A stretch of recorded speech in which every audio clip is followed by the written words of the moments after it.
Assalamualaikum warahmatullahi wabarakatuh.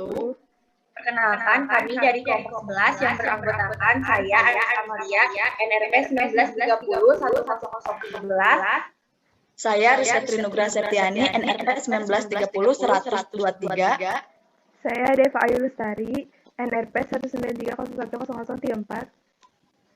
Di sini kami akan menampilkan video hasil observasi kami dan asesmen kami mengenai rula, reba, dan prosa. Kelompok kami melakukan penelitian di salah satu coffee shop terdekat di daerah Setiabudi, Bandung, yaitu Kopi Belakang. Di coffee shop ini, hanya terdapat satu pekerja perharinya. Karena keterbatasan tersebut, kami hanya mengamati satu objek pekerjaannya, tetapi pekerjaan tersebut melakukan aktivitas sebagai barista, pelayan, dan juga kasir. Rula merupakan metode yang digunakan untuk menilai postur kerja dengan cara mengamati gerakan pekerja selama melakukan aktivitas pekerjaannya yang berkaitan dengan tubuh bagian atas, yaitu leher, punggung, lengan atas, lengan bawah, dan pergelangan tangan. Objek yang kami amati untuk metode rula ini adalah seorang barista. Di sini kami mengamati pergerakan barista tersebut dalam melakukan aktivitas kerjanya, yaitu membuat kopi.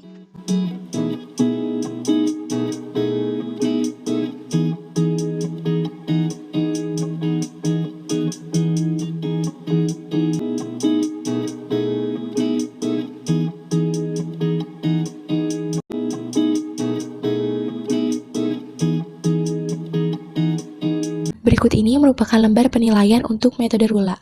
Yang pertama ada upper arm atau lengan atas. Di sini kami memberikan skor masing-masing untuk tangan kanan dan kiri adalah 2. Di mana setelah kami ukur, untuk tangan kanan diperoleh 27,7 derajat, sehingga ukuran tersebut masuk ke skor nomor 2. Dan untuk tangan kiri diperoleh 28,5 derajat, di mana bisa kita lihat pada gambar, ukuran tersebut masuk juga ke skor nomor 2. Dan tidak ada aktivitas tambahan lainnya. Setelah itu ke lower arm atau lengan bawah.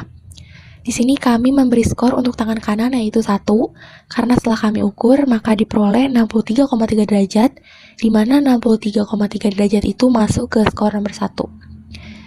Dan untuk tangan kiri kami memberikan skor 2, karena setelah kami ukur diperoleh 31,9 derajat, di mana 31,9 derajat ini masuk ke skor nomor 2. Dan tidak ada aktivitas tambahan lainnya. Selanjutnya kita ke wrist posture atau pergelangan tangan. Di sini kami memberi skor masing-masing 3 untuk tangan kanan dan kiri. Karena setelah kami ukur, diperolehlah 24,9 untuk tangan kanan dan 37,6 untuk tangan kiri. Ukuran-ukuran tersebut masuk ke skor nomor 3. Karena tidak ada aktivitas tambah lainnya seperti tangan sedang posisi menyamping, maka skor tetap 3. Selanjutnya ke wrist twist. Di sini kami memberikan skor 2 untuk masing-masing tangan kanan maupun kiri. Karena pada gambar tersebut bisa kalian lihat posisi pergelangan tangan atau posisi tangan ini tidak dalam keadaan bersalaman dan tangan dalam keadaan berdiri. Selanjutnya kita ke neck posture atau bagian leher. Di sini kami memberikan skor 3 karena setelah kami ukur diperoleh 39,5 derajat, di mana itu masuk ke skor 3. Yaitu range-nya itu lebih besar dari 20 derajat dan tidak ada aktivitas tambahan lainnya. Setelah itu lanjut ke trunk atau punggung. Di sini kami memperoleh 19,1 derajat sehingga dapat kita lihat pada gambar itu masuk ke skor nomor 2, sehingga kami memberikan skor 2 karena tidak ada aktivitas tambahan lainnya. Untuk leg posture atau kaki, kami memberikan skor 1 karena bisa dilihat pada gambar kakinya itu lurus, tidak ada bengkok ke kanan atau bengkok ke kiri. Selanjutnya kita mencari skor A. Skor A itu diperoleh dari upper arm, lower arm, wrist, dan wrist twist. Ini tuh diperoleh dari tabel A. Nanti kita cari, kita masukkan skor upper armnya berapa, lower armnya berapa, lalu wristnya berapa, dan wrist twistnya berapa. Lalu akan ada titik temu, yaitu nanti angkanya adalah 4. Untuk skor B, itu diperoleh dari neck posture, trunk posture, dan leg. Itu juga sama, kita peroleh dari tabel B. Nanti kita lihat di mana skor lehernya itu 3, skor punggungnya 2, dan skor kakinya itu 1, maka titik temunya akan ada di angka 3. Maka selanjutnya adalah kita menentukan skor muscle, karena bisa kita lihat responden tersebut dalam keadaan statis, kita beri skornya 1 untuk muscle, untuk tangan kanan dan kiri. Selanjutnya kita tentukan force atau beban, karena bebannya itu kurang dari 2 kg, maka kita tentukan force atau maka skor bebannya adalah 0. Itu untuk skor A. Skor A tadi adalah 4, lalu ditambah skor muscle 1, dan skor beban 0 menjadi 5. 5 tersebut merupakan skor C. Lalu, yang tadi skor B adalah 3, kita tambahkan dengan skor muscle dan skor force menjadi 4. 4 itu merupakan skor D. Sehingga untuk memperoleh total grand score, itu kita lihat skor C dan skor D-nya. Karena skor C dan skor D-nya itu 5 dan 4, kita lihat pada tabel grand score, maka ditemukan titik temu adalah 5. Sehingga 5 menjadi grand score untuk rula ini. Artinya, jika kita memperoleh grand score 5, bisa kita lihat di paling bawah, itu sudah berwarna kuning, artinya ini membutuhkan investigasi dan rekomendasi perbaikan. Perbaikan yang mungkin bisa dilakukan yaitu salah satunya, sebaiknya meja yang digunakan bisa di-adjust, peralatan yang diletakkan di tempat yang lebih tinggi sedikit sehingga leher bisa sedikit lebih tegak.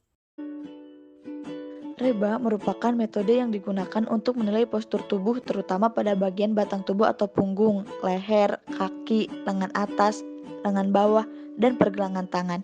Objek yang kami amati untuk metode Reba ini adalah seorang pelayan atau waiters.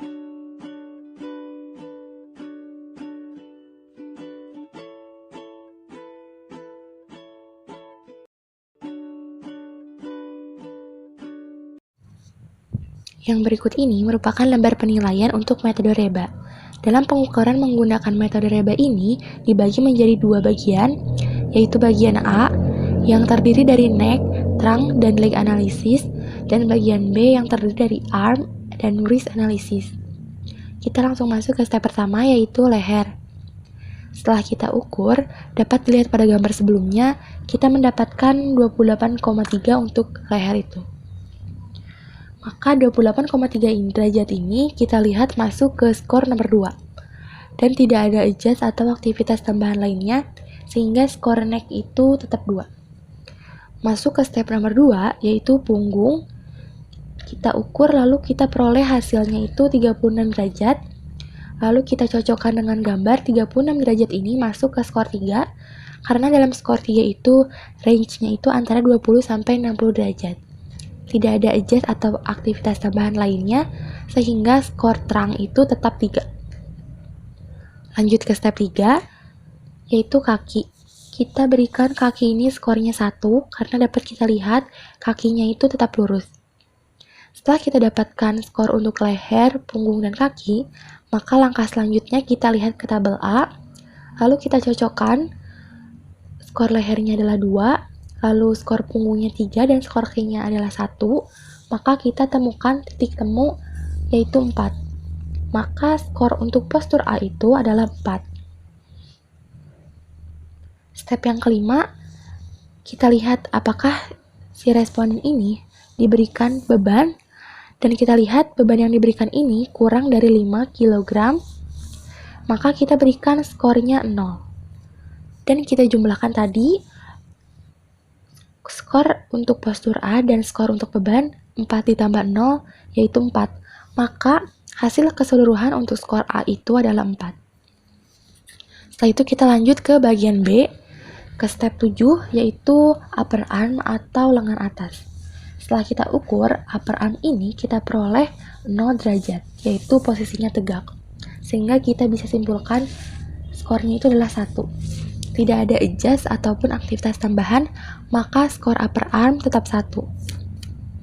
Selanjutnya step ke-8, yaitu lengan bawah atau lower arm. Kita lihat setelah kita ukur itu mendapatkan 37,9, di mana 37,9 itu masuk ke skor 1, yaitu skor 1 itu range-nya antara 60 sampai 100 derajat. Setelah itu ke step 9, wrist atau pergelangan tangan, kita dapatkan 44,5 derajat. Kita lihat 44,5 derajat itu ada pada skor 2. Maka dapat kita simpulkan untuk kuis ini skornya 2. Lanjut ke step 10. Step 10 ini kita lihat ke tabel B. Karena kita tadi sudah dapat skor upper armnya 1, lower armnya 1, untuk kuisnya 2. Maka kita lihat ke tabel B, kita masukkan upper armnya 1, lower armnya 1, dan kuisnya 2. Maka kita temukan titik temu di angka 2. Maka skor postur untuk yang B itu adalah 2. Lalu postur skor B ini kita tambahkan dengan coupling score, yaitu kita berikan coupling skornya itu 2, artinya itu poor.